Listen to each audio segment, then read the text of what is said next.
I'm not sure what else a quarterback could do. I mean, he's playing as well. We said it multiple times throughout the broadcast. He's playing as well, if not better, than any quarterback in football.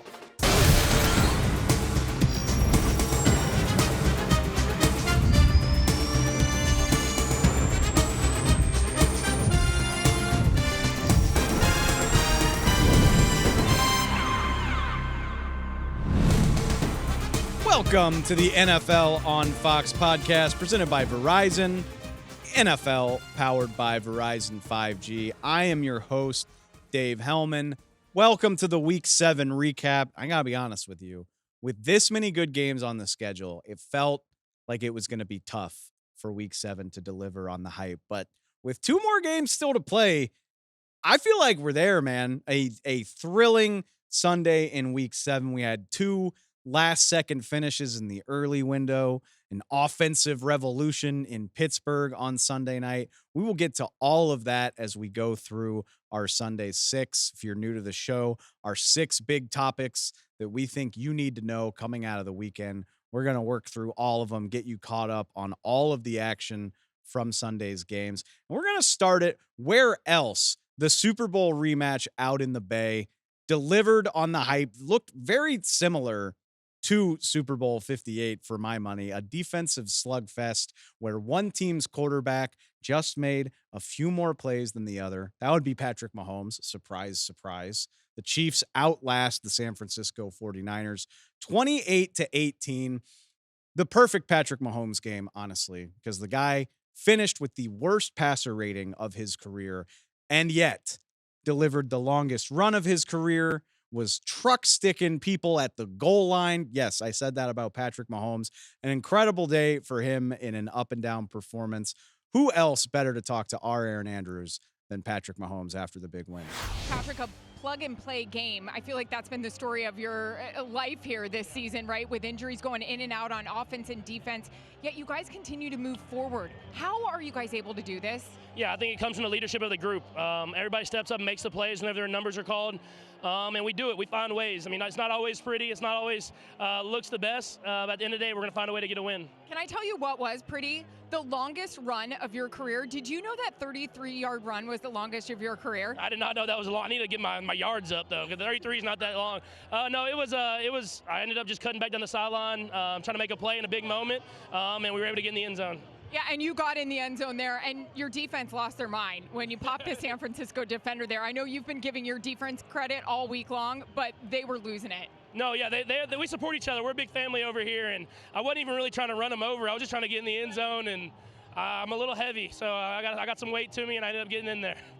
5-0 now against Kyle Shanahan in these 49ers. You told me this week the one thing that you really have to take note of is extreme focus, because it's going to take one play. What is it like going up in these matchups with these guys? Yeah, they're a great football team. They got a lot of great players, and it comes down to little things. We obviously got turned the ball over too many times, but our defense got turnovers, and it's a team game, and we found a way to get a win. Appreciate you. Yeah, appreciate you.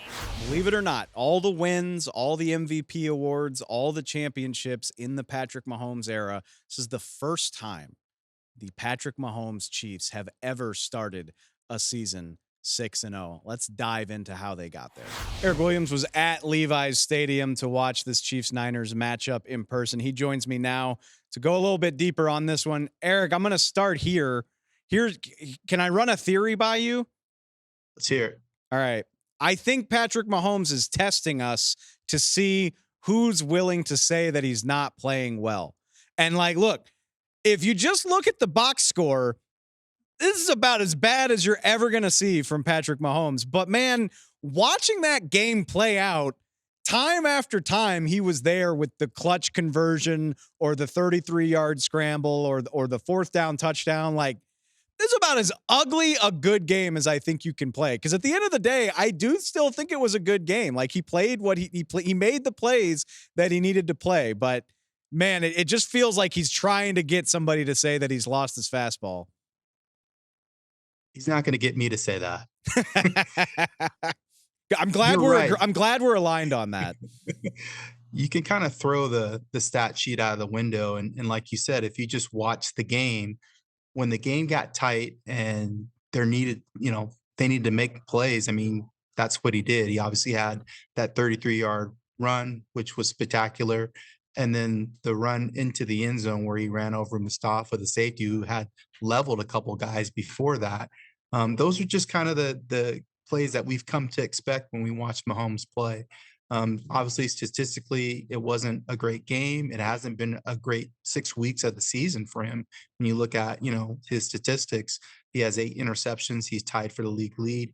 He has more interceptions than touchdown throws, but his team is still 6-0, and it's really because of his ability to control the game and stand up and make plays when his team needs him to make plays. I'm not going to ask you if this is sustainable because we know that it is. Like, we've seen the Chiefs do this, but Juju Smith-Schuster gets, he aggravates his hamstring like 5 plays into this game. We know about all the other injuries to this Chiefs receiving core. I know it's sustainable, but there's got to be something the Chiefs can do to take a little bit off of Patrick Mahomes' plate. Like, even if he's capable of carrying them, you still probably don't want him doing it for 11 more games, do you? Well, here's why I think it's sustainable. Kareem Hunt is playing like he did when he was on this team previously. I used to watch Kareem, 2 times a year when I covered the Chargers. I talked to Drew Tranquil about that, who played for the Chargers and played against Kareem. And he said to himself that Kareem is playing like he did when he had to play against him twice a year because he's such a hammer in the run game. He's running so physical. And because they're able to run physical, they can have that balance on offense, and they don't need Mahomes to throw for 300-400 yards because they're just controlling the clock. And when they do get in the red zone, they're putting the ball into the end zone. So to me, the addition of Kareem Hunt really kind of took their offense to another level. Speaking of Drew Tranquil, you got to start with Mahomes just because the unevenness to his start to the season is so strange for him. But Chiefs defense continues to be the real driving force of this team. I mean, they befuddled Brock Purdy, 3 interceptions on the day, 101 yards on 24 carries is probably as close as you're going to get to shutting down San Francisco's run game. I mean, it just feels like it's a different hero every week, but Steve Spagnuolo is going to dial up a way to shut your offense down when it matters.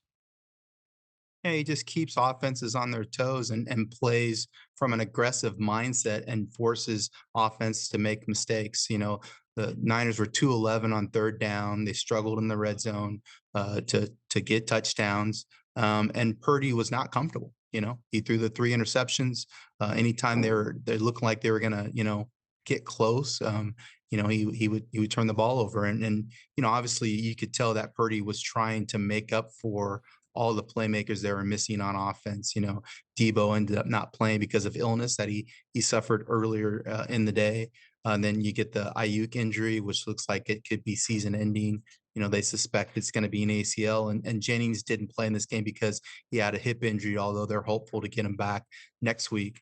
And so you could tell that Purdy was pressing, and he's obviously playing with guys that he doesn't normally play with. And so the chemistry isn't there as well. And so you wonder, how that's going to affect them as they kind of move through the season. Let's talk about that, because I think it's not a surprise you lose to the Chiefs, but you do start to worry about the toll of this 49ers season. You just mentioned, we'll see for sure, but it looks, the early report on Brandon Ayuk is it's an ACL injury. He might be done for the year. We're still waiting for word on Christian McCaffrey. You mentioned Jawan Jennings as well, Debo Samuel. Brock Purdy has played well this season without several of these guys at times, but I'll use the word sustainable again. And whereas I have a lot of evidence that Patrick Mahomes can do this, I feel like eventually the dam breaks for the 49ers. I mean, it felt telling that Trent Williams got tossed from this game in the final minutes for getting into some extracurriculars. Like, I don't blame anybody in San Francisco for being very frustrated with the way the first 7 weeks of this season have gone. And I wonder if eventually it gets to be too much for them. I think that's a fair question when you're talking about San Francisco, because like you said, they seem to kind of lose their composure at the end of this game, because I think they put a lot into winning this game, because this is the team that they haven't been able to beat and kind of owns them, to be honest. And so not getting this win, falling to 3-4, they have Dallas coming in before they have their bye week. So now they need to get back to 5-4 just to really compete in their division and try to win it. I don't think it's sustainable to expect Purdy to come and carry the offense like Mahomes. They need to be able to run the football to create balance, and they need to get Purdy playing back from a more efficient mindset where he doesn't feel like he needs to hit a home run on every play, and he can throw the ball away or live to punt. I think that's the way they need to go back to operating. I think the offense was more efficient when he kind of played in those parameters and had those guardrails in terms of the offense. Niners got Mahomes to play about as bad a game as he's ever played, and he still improves to 5-0 as a starter against San Francisco. Obviously, 2 of those games came in Super Bowls. So I can't say I blame the 49ers if they were a little bit frustrated, but the way the Chiefs just do what they need to do to win games, it's going to be fascinating to see if they can do this all season long. I mean, like I said, we got a lot of evidence that suggests they can, but this really feels like it would be another level of efficiency, another level of success to keep doing this, winning games the way we saw them do here. Are you talking 17-0? Are you 17-0? Absolutely not. And I don't think the Chiefs want those problems, honestly. Like, I think you want to get a game out of the way. But, man, I mean, honestly, it hasn't been this, I don't want to say easy, but we haven't seen them start this hot. Like, it's easy, or it's normal to see the Chiefs drop a game or two early. They lost the opener to Detroit last year. So for them to get 6-0 with arguably their least impressive offense to date, it speaks to what they're capable of, man. I'm curious to see just how far they can take it. I'm with you on that, David, because like you said, and that's kind of what I was asking players in the Chiefs locker rooms, like, you guys are 6-0, but you really haven't played that great. So what happens when you guys start playing well? Is any team going to be able to hang with them? And so that's why I just kind of threw it out there, because they're 6-0. Mahomes is playing probably the worst he's played statistically in his NFL career. And they just seem like they have another couple gears that they could hit on both sides of the football, which is scary if you're the rest of the league. Chiefs were underdogs in this game, which I thought was silly at the time. I feel vindicated. I'm sure the Chiefs do.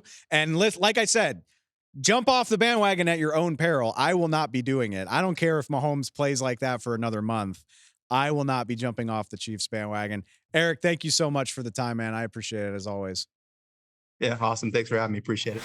Maybe it's just time we recognize that this is a different brand of Chiefs football, and it's a smash mouth brand of football. Eric pointed out Kareem Hunt doing the heavy lifting for the Chiefs rushing attack. 22 carries, easily the lead back on the team. He's going to fill that role until Isaiah Pacheco returns from injury. The Chiefs ran the ball 39 times as a team for 184 yards, almost 5 yards a carry, taking a page right out of the 49ers playbook. We associate the Chiefs with this dynamic passing attack. Maybe this is the 3, 4, 5 yards in a cloud of dust Chiefs offense. Can't argue with the results. 4 rushing touchdowns in one game. It's the first time Kansas City's done that since 2015. Safe to say they got the ground game going, and it's no surprise a big piece of that ground game was Tom Brady's LFG player of the game. Every game that I broadcast, I award the LFG player of the game to that one player who makes me say, let's go. I want to congratulate my LFG player of the game, my former teammate, an absolute stud for this Chiefs offense, Joe Thuney. Joe, what a great game by you guys on the interior, especially running the ball over 180 yards rushing. What's it feel like when you're getting those runs called by Coach Reed? He's got so much belief in you. What's the feelings of you guys up front when he keeps calling all those inside runs? Thank you, Tom. I really appreciate it. But, as an offensive line, we always take pride in trying to run the ball, especially when the defense knows we're going to run the ball. And, in those situations, it takes all 11 guys, tight ends blocking, wide receivers blocking, running backs running hard, Pat making great calls. So it's a total team effort, and just couldn't be happier. Yeah, it's going to be a fun flight home for you guys. And you dealt with so much adversity, and there was a lot of injuries going into this game, and you guys lose Juju Schuster-Smith out there, who's been very productive even for you the last few weeks with Rashee Rice out, but you're continuing to find ways to churn victories. It's a great part for an offense. How do you guys continue to adapt every single week? Yeah, it's really a next man up mentality. You know, during the week, everyone's practicing so hard, getting the playbook, regardless they're starting or not. So, you know, it's football. It's tough. Injuries happen, but you know, it's just a great team to be a part of. Everyone's contributing to the win, and yeah, really proud. Yeah, and then obviously my last question is, with Patrick as your quarterback, someone that has such a belief, what's it like being in the huddle with him when he just gets in there and he's got so much authority? How much confidence do you continue to have in him? It must be pretty special. Absolutely. I mean, he's just making plays left and right. Everyone has so much trust and faith in him, and he's always coming through. And you know, we all just try and do our part, make this offense succeed, and you just couldn't be more proud. Yeah, and the most important question is, who gets better Christmas gifts for you at the end of the year, myself or Patrick? You know, I mean, I'm so lucky to be able to receive them from you two. I can't even. I mean, you guys are 10 out of 10, both you guys. Unbelievable. Well, I'm really proud of you. It was great seeing you yesterday at the hotel briefly, and just great team performance. You guys did such a great job. You're finding ways to win, and keep it up, my man. I love seeing you out there. Really appreciate it, Tom. Great seeing you. Great talking to you. Wish you the best, man. Thanks, pal. Second item on our Sunday 6 was the instant classic between the Lions and Vikings at US Bank Stadium in Minneapolis. We talked about it all week. It's one of the games of the week, one of the games of the early season. Minnesota Vikings, one of the last unbeatens left in the NFL. Easily the biggest surprise of the first half of this season, going against the preseason favorite, the prohibitive pick to potentially get to the Super Bowl out of the NFC, the Detroit Lions. They lock horns in a Week 7 division matchup. Lions escape with a 31-29 win, and I think the game itself even over-delivered on that very fun scoreline. A game of crazy swings. You know, Minnesota coming off the bye week, they get out to a hot start, 10-0 early in the first quarter off some Lions miscues. Then Jared Goff and Detroit just catch fire. They dominated the middle portion of this game. They're up 28-17 late. And honestly, it looked like Detroit was going to ride this to a fairly comfortable win. Like I said, it's hard for games that are this hyped to deliver all the way through. And with as little left to play as, 10 minutes, it looked like Detroit probably had this in the bag. Then a David Montgomery fumble is recovered by Ivan Pace. It's returned for a touchdown, and all hell breaks loose. The Vikings have a late lead. It's up to Jared Goff to change it, and wouldn't you know that he does? Down 29-28, he leads a field goal drive. And who better to deliver the 44-yard field goal in the final seconds than Jake Bates, the UFL kicker, who had played for Michigan's UFL team over the summer, one of the best players in the spring league. The Lions sign him over the summer, and he hits not quite a walk-off field goal, but a game-winning field goal. And after all that surprise, credit to the Vikings, an amazing game played by them, but the Lions are back on top in the NFC North, just like so many people thought they would be. This division just continues to be one of the most fun things in the NFL. So many fun storylines to get to, and I had a chance to go in depth with Adam Amin and Greg Olsen, who were on the call. Well, guys, when the game is that good, there's 100 different places I could start this, but I think what's going to stick with me is just the number of nails throws Jared Goff made over the course of this game. Big moments, third downs, whenever they needed it, he was there. What did you see from him today? Yeah, I think we came in feeling like Jared Goff is playing about as well as anybody. You reiterated that a couple of times during the broadcast, Greg. And when the moments matter the most, he is about as cool as any quarterback playing the position in those spots. Right? Yeah, and none bigger than on that last drive, that completion he has to Amon-Ra St. Brown. I mean, the game's on the line. You're down on the clock. You got to get in field goal range. He did that time and time again. Pre-snap, moving protections, getting bodies on bodies, post-snap, making the right throws, downfield, underneath. I'm not sure what else a quarterback could do. I mean, he's playing as well. We said it multiple times throughout the broadcast. He's playing as well, if not better, than any quarterback in football. If he wasn't already in the MVP conversation, I think we can get ready for that after a game like this. On the other side of this, we talked a lot about the Lions losing Aiden Hutchinson. Obviously, the Vikings had their moments. They had plenty of big plays, but to buckle down in the fourth quarter and get the stops that they did, 4 sacks of Sam Darnold, felt like they really rose to the occasion without Hutchinson. Yeah, not only the pass rush, but the interior guys, too. Dan Campbell told us in our meetings this week, everybody's got to do it. I need a little bit more from this player and that player and this player, and that's how we'll make up for the loss of Hutchinson. Yeah, and I think that's really what we saw. They weren't perfect. They weren't awesome. I mean, obviously the Vikings scored, on the defensive, fumble return for the touchdown. But all in all, when they needed to make plays, when they needed to get that 3-and-out stop to give themselves a chance to go down and kick the field goal, they forced the incomplete pass on 3rd down, and they get the ball back. And, of course, rest is history. So they have to clean it up. They have to figure out a way to get more consistent pressure. But at the end of the game, when they needed to, they made that pocket messy. They got after Darnold just good enough, and that's all it took today. You spend all week hoping that a game that looks this good on paper will deliver, and boy, did it ever. Adam, Greg, love catching up with y'all. Thanks. Appreciate it. Thanks, Dave. Plenty of takeaways coming out of such a fun game, but I think the conversation has to start with the quarterback in Detroit, Jared Goff. And I don't think it's too early anymore. It's essentially the halfway point of the season. We'll be headed into week 8. And Jared Goff, with this performance, I think has to be your front runner for NFL MVP. I know the odds are going to say he's tied for 4th best. There's still going to be some stiff competition. But when you're just talking about what everybody's done to this point, Jared Goff making a statement. And I think it matters who it was against, because this is the Minnesota defense. Brian Flores' unit has been the talk of the early half of the season. They've made life miserable on so many people. They got the best of Brock Purdy. They got the best of CJ Stroud. Jared Goff goes into Minneapolis, completes 22 of 25 for 280, 2 pass touchdowns. Talked about it with Greg and Adam, just unflappable on the money downs, 3rd down conversion, ripping the ball over the middle of the field, looking absolutely fearless.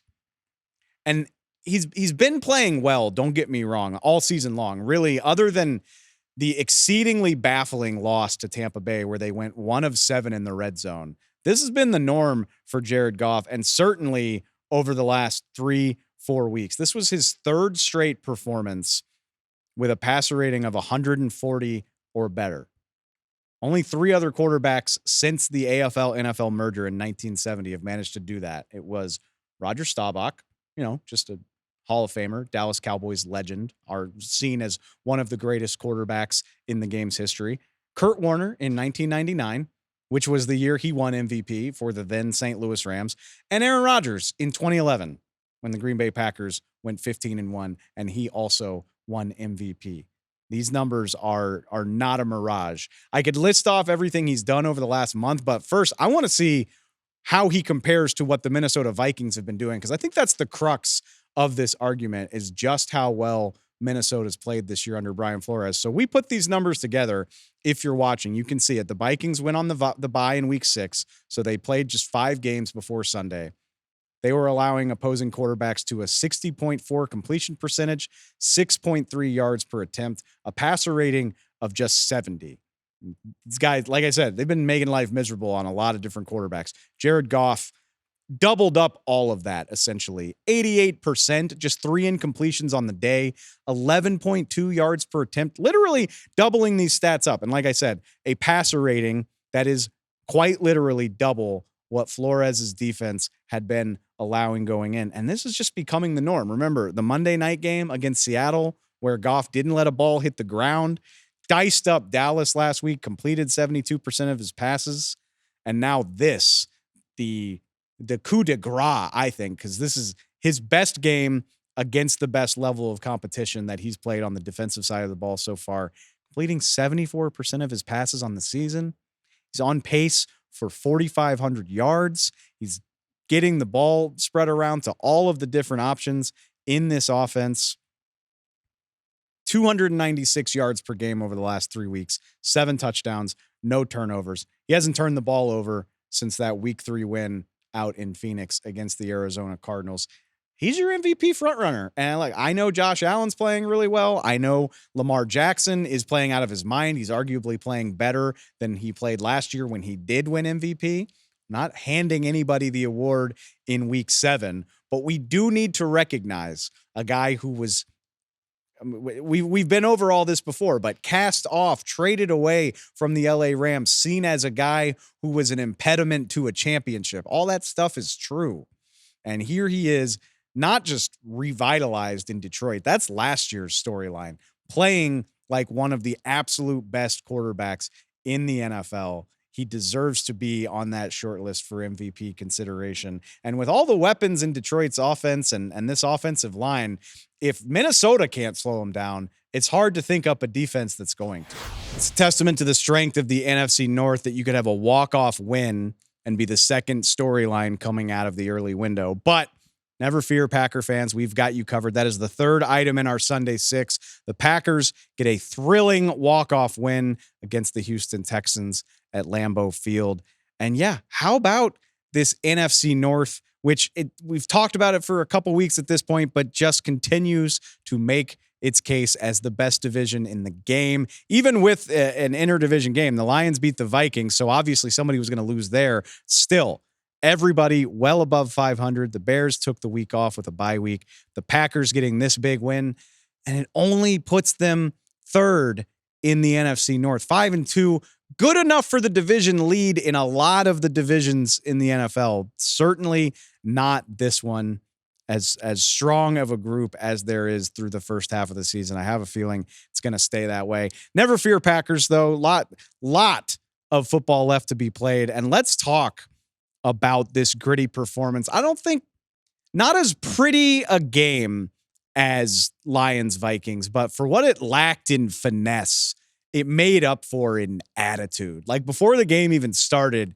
you knew it was going to be a day when Jair Alexander and Stephon Diggs started chirping at each other. He had the whole, the teams huddling on the field before the game, everybody jawing back and forth at each other. And it felt like that continued all day. Yeah, you can see it if you're watching. Just throughout the afternoon, just chippiness, guys having to get dragged away, big hits after every play, and guys going back and forth at each other. It felt to me like these were two good teams that wanted to establish themselves among the league's elite. That's what it felt like was at stake. Not a division rivalry or anything, but two teams that knew they could put the league on notice with a win. And like I said, not overly pretty, but just a fun physical game of football. Brandon McManus gets the walk-off field goal 4 days after he signs in Green Bay. Doesn't it always feel like it works out that way? McManus was cut over the summer, stemming back to some sexual assault allegations from his time as a Jacksonville Jaguars kicker. And then at the end of September, the NFL announced that it couldn't find any evidence to support that he'd violated the personal conduct policy. Packers bring him in on Wednesday, and on Sunday he hits a walk-off 45-yard field goal to get the Packers this dub. And I felt like this game was just a perfect sample size of why I'm so excited about Green Bay, but how much more they have to do to be as complete as they want to be. I mean, turn on Jordan Love's highlights, and they're as impressive and fun as any quarterback in the NFL. His first touchdown to Tucker Kraft in the end zone, just an audacious tight window throw that not very many guys would even try. 3 touchdowns on the day to 3 different receivers, bombed away to Romeo Doubs and Dontavian Wicks. Also threw 2 regrettable interceptions, one of which came on the first possession and set Houston up in the red zone, which that wound up being a theme. Green Bay Packers -3 in turnover differential, the 2 Jordan Love interceptions and a muffed punt, and they still managed to get the win. NFL teams are 1-11 this year when they're -3 in turnover differential. And yeah, that one win just happened. It was the Green Bay Packers defying the odds. You're not supposed to be able to win games when offense and special teams gifts extra possessions to the other team. But I think that's the big takeaway here. I said it last week. I was waiting for the Green Bay Packers to step up. Quietly, a very solid performance against Arizona last week. Nothing quiet about this. This was a loud statement against the Houston Texans. Held them to less than 200 yards of offense. One of the worst outings of CJ Stroud's young career, a career worst 86 passing yards. could not get anything going in the passing game. Joe Mixon was really the only thing working with any consistency in this game. That and the fact that Green Bay gifted them multiple possessions in the red zone. But even then, the Texans were iffy converting. They settled for 2 red zone field goals. That winds up being the difference in a game like this. I was not surprised to hear that Matt LaFleur gave defensive coordinator Jeff Hafley a game ball.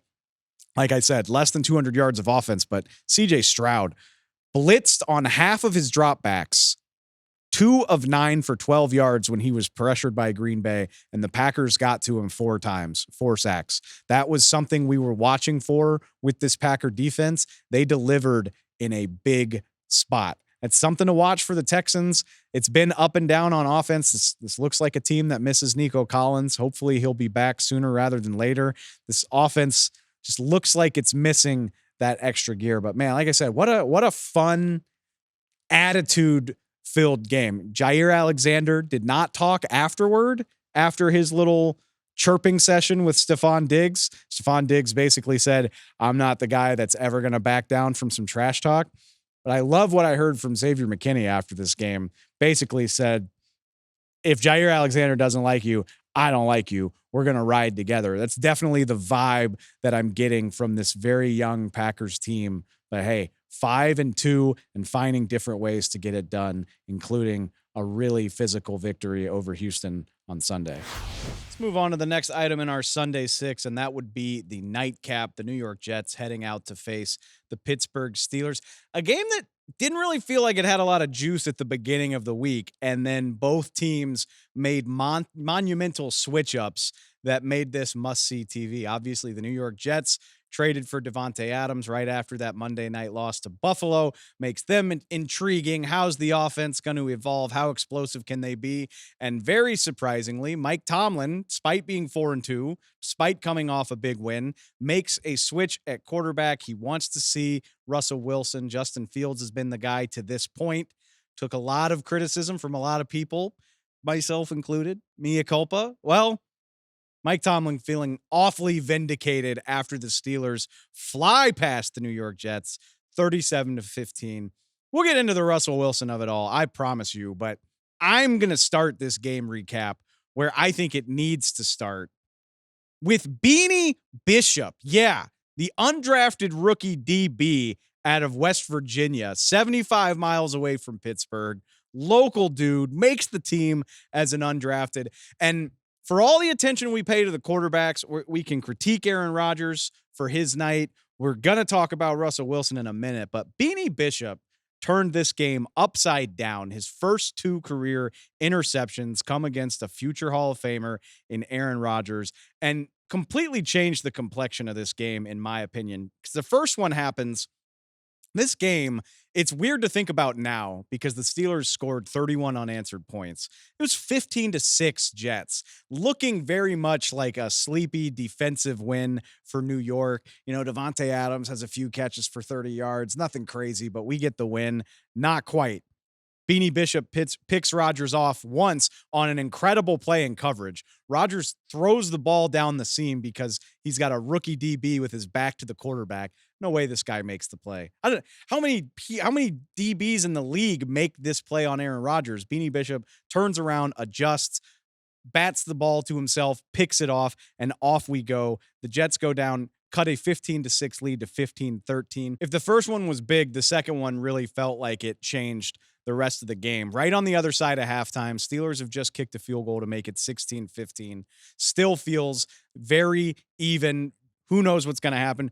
Beanie does it again. This one, more about the bad night that Garrett Wilson had. I mean, this should have been a beautiful ball down the sideline from Rodgers to Wilson for a substantial gain. Bounces off Garrett Wilson's chest, and Beanie Bishop is right there to corral it. But hey, sometimes better lucky than good. And then the young guy rumbles all the way down to the 1-yard line, sets Russell Wilson up for a quarterback sneak and a touchdown. Just a 1-play drive. I mean, Steelers offense did a lot of good in this game, but they take a 23-15 lead on a 1-yard scoring drive because of Beanie Bishop. I think this is one of the coolest stories from week 7, and that's saying a lot, but an undrafted rookie getting his first career interception, make it double, make it come against the 4-time MVP. And maybe the Steelers win this game without him, but a huge, huge leg up. I think Mike Tomlin agrees with me. He shouted Beanie Bishop out in his post-game press conference. Huge, huge night for them. Huge night for the Steelers defense in general. They only sacked Rodgers one time. They hit him 8 times on the night. Steelers D-line was all over him. They batted down 4 different passes at the line. Jets could not run the ball. And though Breece Hall had a very productive night in the short passing game, Steelers took the downfield pass out of this game. Rodgers didn't even try to air the ball out. And when he threw it more than 10 yards downfield, he was 3 of 10 for 57 yards. And both of his interceptions came on downfield passes. Just a crazy, crazy night from the Steelers defense. And it is Pittsburgh. We'll throw in a blocked kick. Greg Zuerlein gets blocked in this game. 9 total blocks by the Steelers since 2022. It's the most in that time frame. And of course, my favorite part of the game, special teams coordinator Danny Smith. He was furious because they challenged and overturned a blocked PAT earlier. He gets this one. Can tell the guys love. Who doesn't love the special teams coordinator? It's all in the details, baby. Just a thorough Steelers win. So complimentary. Good defense. Good special teams. And now we can get into Russell Wilson because it is a huge storyline and one of the biggest calls of the week. Mike Tomlin is 4-2 with Justin Fields playing perfectly solid football, and he decides it's not good enough. He wants to get another look at the quarterback he hasn't seen yet. Russ has been dealing with a calf injury since training camp.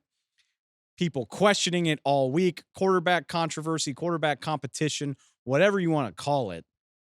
It takes cojones to switch out a quarterback who's gotten you to 4 wins. And Justin Fields really wasn't bad in any of the Steelers' 6 games, some better than others, but for the most part, he's done what you asked him to, had just 1 interception in that time frame. But Fields said himself he didn't remove all doubt, which means he wasn't good enough. And you gotta credit Mike Tomlin for being willing to make this call. Slow start from Russ, which makes sense. Guy hasn't played a ton of live action football this year.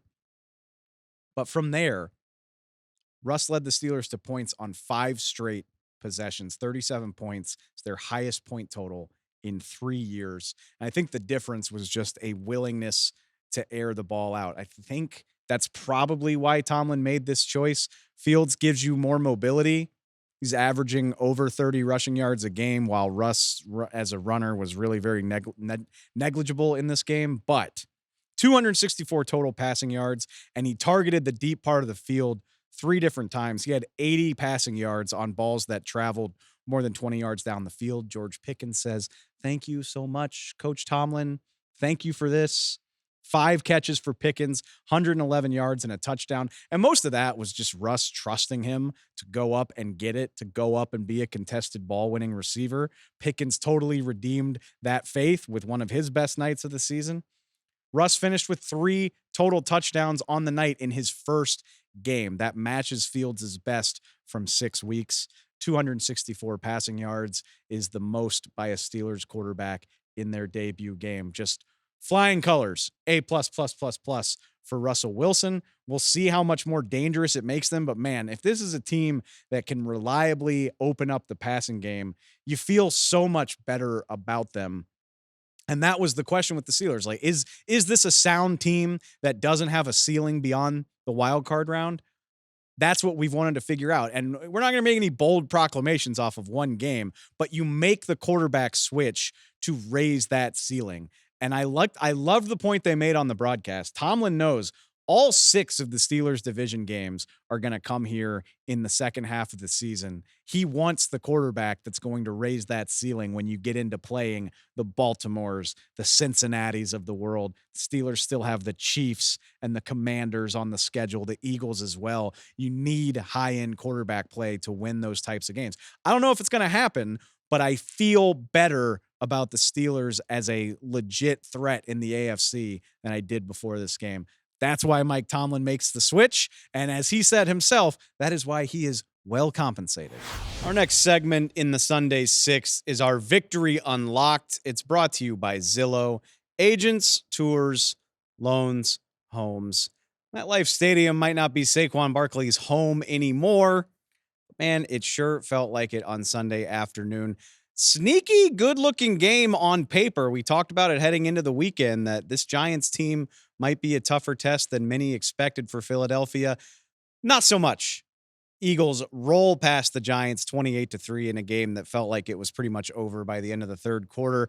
And the big reason why is the homecoming king. Saquon Barkley goes back to New York, runs over, around, past, whatever other synonym you want to come up for it. The New York Giants, 188 all-purpose yards on the day, 176 rushing yards, the second best rushing performance of his entire career, dating back to all those years in New York, comes in his first game back in New York.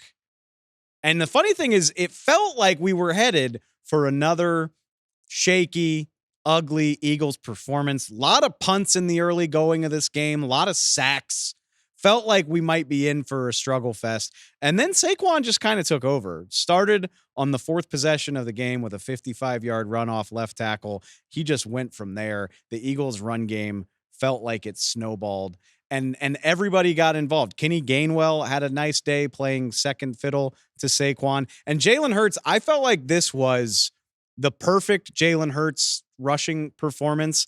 And if you didn't watch the game, maybe you disagree. 7 carries for 22 yards. It's not going to pop off the stat sheet, but it was just enough to be impactful. Just 7 carries for 22 yards.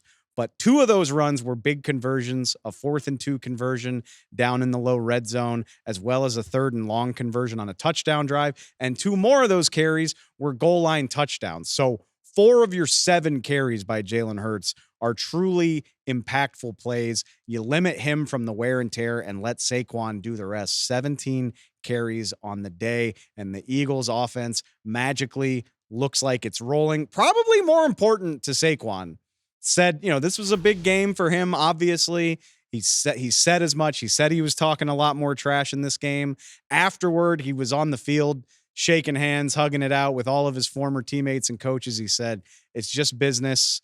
Everybody understands it's all love after the game is over. But I do want to point out, this is just the second time in Saquon Barkley's 7-year career that his team is above 500 this late into a season. The Giants did have that magical run in 2022, but other than that, this is around the time of the year where it felt like his Giants seasons were getting away from him, and instead the Eagles bump up to 4-2 on the year. I'm guessing that matters to him, and it's something he thought about, given that his new team just pushed his former team down to 2-5 on the year. So that's the theme for the day. Had a chance to catch up with my guys, Chris Myers and Mark Sanchez, about it. Well, guys, regardless of how he might have been received by the fans there at MetLife Stadium, I'm guessing this was a very fun homecoming for Saquon Barkley in this win for the Eagles.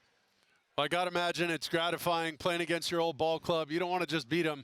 You want to embarrass them. You want to have one of your best outings, and he sure did. 176 yards on the ground. Springs the big one early in the second quarter there to get his team down in scoring position. And then anytime you got a guy like A.J. Brown on this Eagles offense, he is electric, explosive. That offense runs through him and Saquon.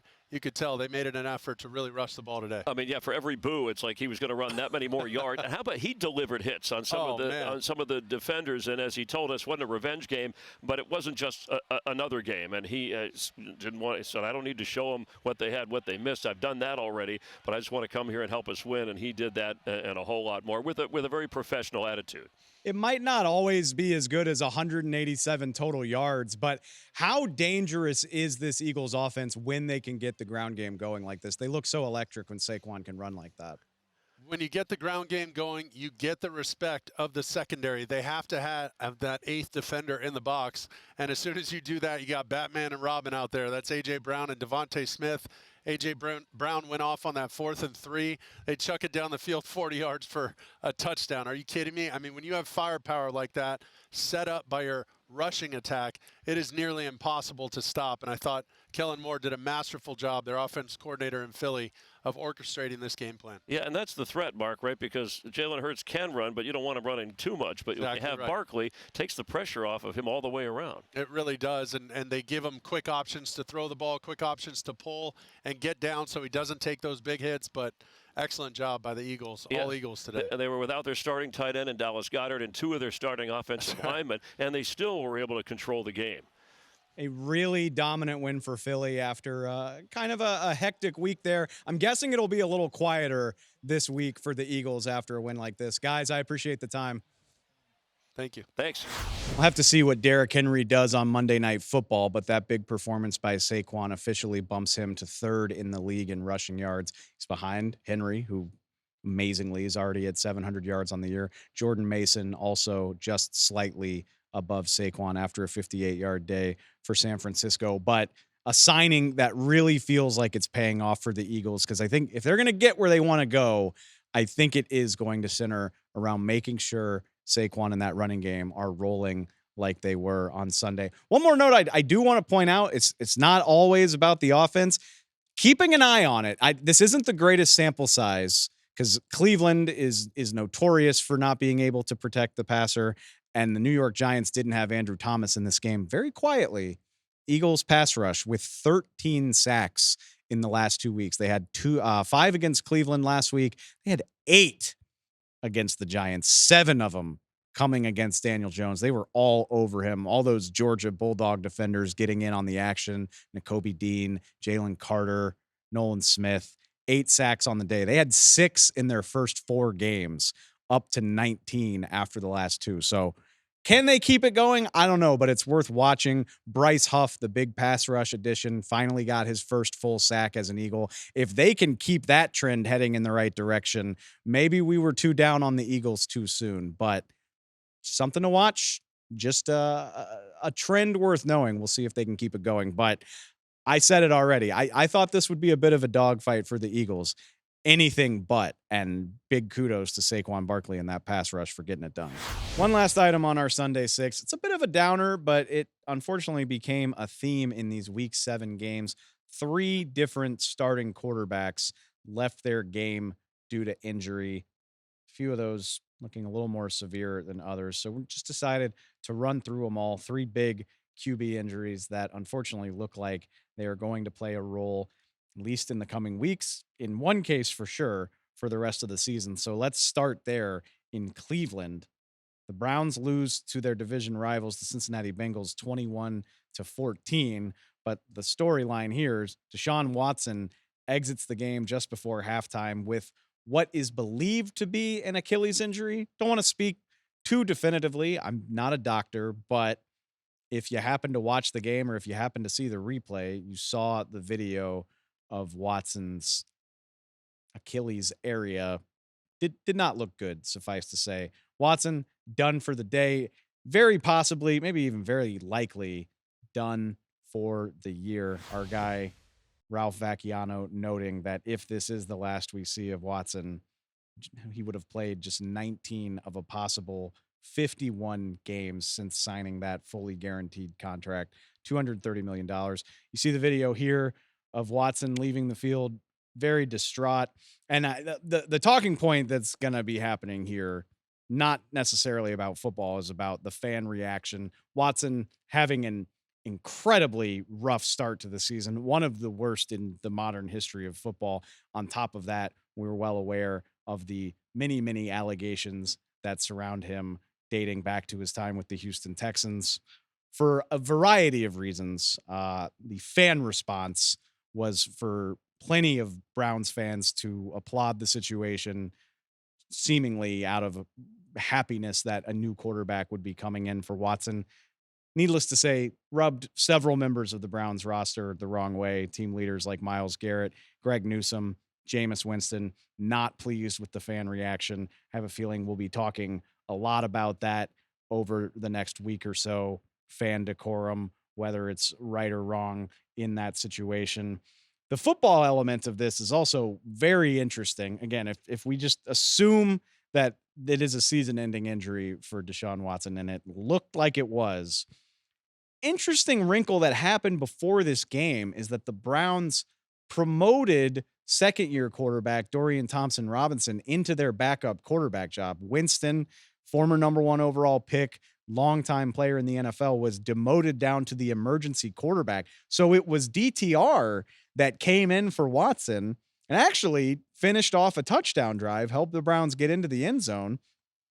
But DTR also threw 2 interceptions, the second of which he made a tackle on and promptly injured his finger. We'll see how severe that is, but Jameis Winston, who was the emergency backup, only then came into the game and led the Browns on another touchdown drive. So depending on the severity of Dorian Thompson-Robinson's injury, they seemingly have a choice to make between the 2 quarterbacks, the young guy that they drafted last year, or Winston, who they brought in to be their backup, who's clearly started a lot of NFL games over the course of the year. I don't know what the decision is.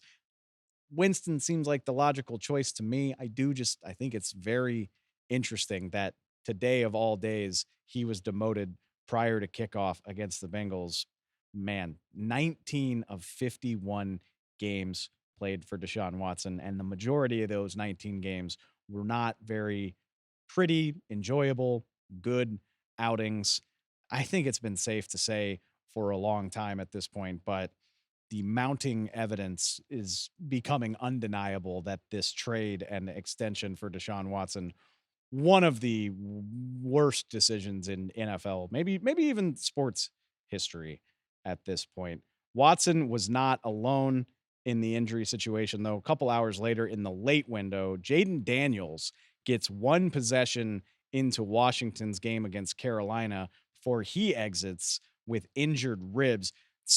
Game started amazingly for the Commanders. Dante Fowler gets a pick 6 on Andy Dalton to start things off, and then Jayden's first play from scrimmage goes 46 yards around right end on a quarterback keeper.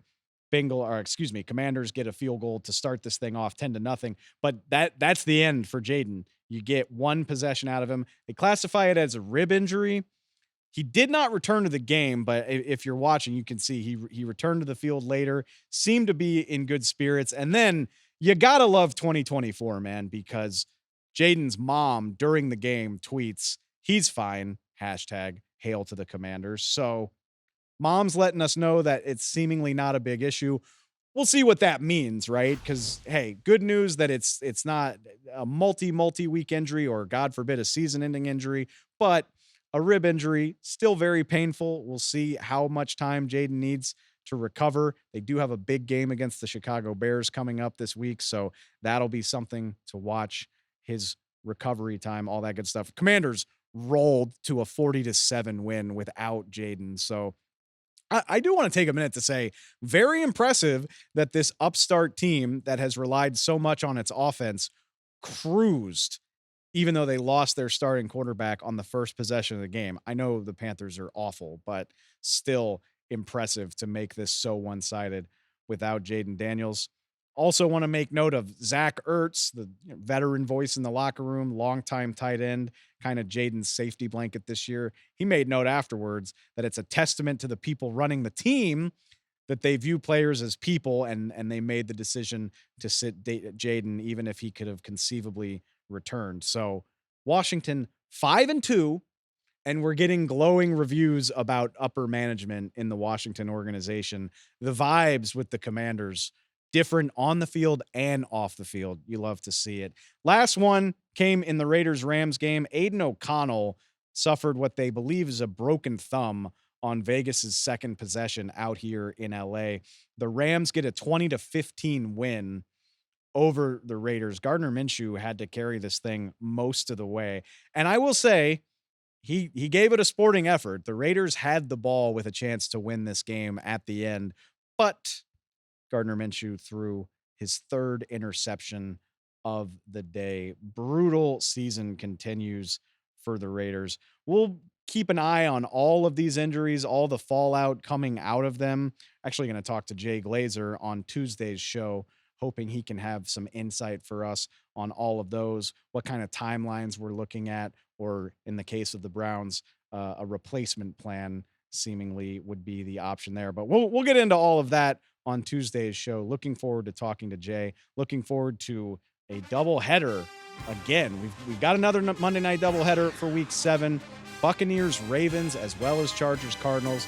Plenty of room for drama left in Week 7. But that does it for our Sunday 6. That does it for the Sunday recap. Such a fun show. Thank you for following along. And if you haven't, make sure you go give us a follow on social at NFL on Fox Pod. If you're not, go find us and subscribe on Spotify, on Apple Podcasts, wherever you prefer to get your pods. You can find us there all season long, starting Tuesday with a Monday night recap, chat with Jay Glazer. Who knows what other fun we might have.